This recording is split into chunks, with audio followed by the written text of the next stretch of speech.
If you ever need to download or export your data from Google Drive, here's how you can do it step by step.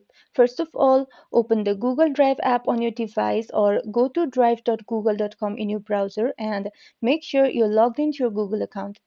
Now, locate the file or folder you want to export. Just right-click the file or folder, then select Download. Google Drive will prepare the file for you, and once it's ready, it will be saved directly to your device. For folders, Drive will compress them into a zip file before downloading. And if you want to export everything in your account, just go to Google Takeout at takeout.google.com. Here, select Google Drive and any other Google services you want. After that, scroll all the way down and then tap on Next Step. Here, choose the export format and then tap on Create Export. Google will prepare all your files and send you a download link by email.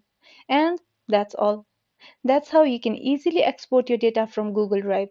If this video was helpful, don't forget to like and subscribe for more easy guides, and thank you for watching.